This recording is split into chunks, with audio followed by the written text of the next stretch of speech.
Hello everybody, this is Moshe, the electric Israeli, and today I want to talk about a couple topics. Topic number one is my epic trip to Canada next week. We're gonna go, me and the wife, we're gonna drive from New Jersey straight up to Toronto, meet some family, and then we're gonna go east to Quebec City. We're going to bypass Montreal. We've been to Montreal not too long ago, a couple years ago. So we're going to bypass Montreal and go to Quebec. I've been in Quebec maybe 20 something years ago, and my wife never been to Quebec. It's an absolutely beautiful city. I absolutely love it. It reminds me of Amsterdam a little bit. Amsterdam of French-speaking people. So anyway, so that's very, very nice. And we're going to take the Volt, and I'm going to conduct several tests to see how does the car perform on a long trip. So the first test we're going to conduct is the total range. So on the website, if you see, GM claims that the Volt does up to 420 total miles.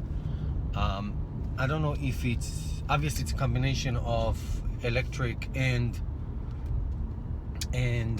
gas total, but I don't know if it's a city highway or just city or a combination of both. I don't know. Obviously driving on a highway consumes, eats up the electric miles much faster, and the gas, I don't know, I'm not sure. I think it's better gas in the highway, maybe not, doesn't matter. We're gonna check. I'm gonna charge the car up all the way, and I'm going to put gas all the way, and we're going to drive straight through, and I'm going to reset my my mileage trip to 0 and see what are the total miles before I have to fuel. I mean, I'm obviously going to leave some, but as close as possible to see how much is the total miles, how many total miles you get, and also, more interesting, what is the miles per gallon when you drive on a full charge and a full tank for, let's say, 400 or so miles. I predict we get 350, 375 miles, 375 miles. That's what I predict, but we'll see. You know, I am a fast driver, I have to say, but I'm trying to keep it to average of 70 miles an hour on the highway. It could be more, but I do like to drive fast. So that's test number one. Test number two, once I run out of fuel and I fuel again, then I want to see what are the total miles when you just have fuel, no full charge. Sorry about the bumping. That's New Jersey roads for you. The tax dollars at work. Anywho, then I'm going to conduct the second test of how many total miles you get when you only have fuel, no electricity at all, and also what is the miles per gallon when you have only fuel. Obviously it's going to be dramatically less, but that's understandable. And then the last thing I'm going to do is I am going to, it escaped me. I know. I'm going to drive in a sports mode for one leg. So one leg is electric and gas on a standard mode. Second leg, just gasoline on a standard mode. So total miles and miles per gallon. And third leg is going to be just on gasoline, but in a sports mode, total miles and miles per gallon. So 3 nice tests, but it's really 6 because it's 2 parts for each one. So nice tests to see how does the car perform. I can tell you, I drove the Volt in the last couple of weeks on the highway on gas because it was a long journey, and when the gas engine comes, it's like a schizophrenic person. It doesn't know what to do. So you drive on the highway, and all of a sudden it revs up because it charges the battery. I don't think it ever drives the wheels, maybe on extreme conditions, but it charges the battery. So all of a sudden you're smooth sailing, and all of a sudden, it's like whatever. So it doesn't know what to do. There's no gears, obviously, so it doesn't coast all the time. But I will record that, and maybe you can hear how the gas engine comes up. So that is that. So that's why I hate gas so much. Speaking of gas, my older son just turned 17 yesterday. Happy birthday. And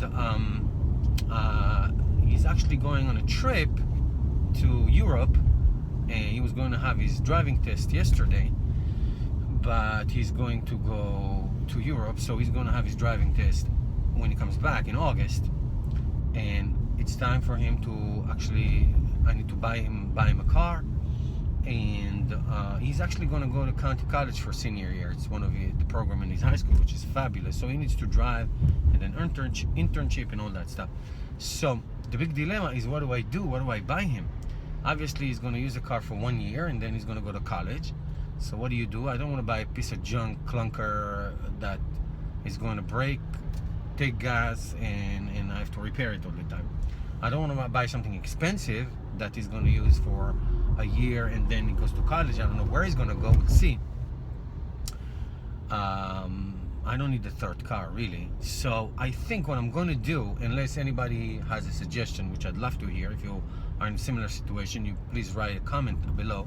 What I'm going to do is just lease a car for 2 years. So I've been looking around, and I think it comes down to two choices. My first choice is a 30 kilowatt Nissan Leaf that I am going to use, and I'm going to give him my Nissan Leaf, which I own, so he can use it locally, and if he needs to drive distance, he can use the Volt. And or interesting, maybe I was looking into the Toyota RAV4 hybrid, which has a nice gas mileage, but that's the keyword, gas, which those of you who've been following me know that I despise. I just hate it. I'm so happy never to use gas, almost never to use gas, in my Leaf, but in my Volt. I want to tell you, going back to the Volt, and now I have 10,000 miles on it. 10,000 miles. I will, on the way back, I will do a 12,000 review with my wife in the car, so we'll have that also part of our trip. One thing about the Volt, and I'm not a biggest fan. There's a lot of things that really bugs me on that car, but it's very, very good. One thing that the Volt got absolutely right, on the money, give them credit, is the EV miles. Today I drove this morning, I got 70 miles, 70 rated miles. Obviously it's not 70, it's 60 or 55, but still, I own the car for 10,000 miles already. I think I put gas maybe 4 times, $10 a pop. So I put $40 of gas in the car for 10,000 miles. I used to put that in a week with my old Explorer, in a week. So you drive the Volt, if you drive the Volt 40-50 miles a day on average, you obviously you're going to do some trips once a week, weekend, whatever. You will put the gas maybe every 1,500 miles or maybe 2,000 miles. It's really, that's the thing, I have to admit, I tip my cap to them. They got that EV miles correct. I mean, I wish it was 100 miles, but in all fairness, really, my average is 85-90% of the time on EV. It's incredible. Now, it's nice that the gas is cheap. I really don't care. Gas is cheap, whatever, but still, it's nice. So back to, there's a RAV4 right in front of me. Oh my God, but it's not hybrid, so I don't care. Anyway, so should I get the Nissan Leaf, at least a Nissan Leaf for 2 years, or should I lease the RAV4? Why the choice? Because obviously it's a 4x4, so we got away with not driving 4x4 last winter, even though I have snow tires all the time. But I don't know, we'll see. Depends on the price. Obviously the price is going to be a factor. And if you have the RAV4, it gives you the flexibility for him to take long trips and with his friends, and if he comes back home from college for the second year, he can take it. You know, we'll see. I don't know. We'll see. If you have any comment, please put it in. So, until next time, I will talk to you from the Canadian border or someplace. So, looking forward for that. So, thank you. And thank you for watching. And if you are new to my channel, welcome. If you are one of my subscribers, welcome back. Please subscribe to my channel, spread the good word, and let's change the world one electric car at a time.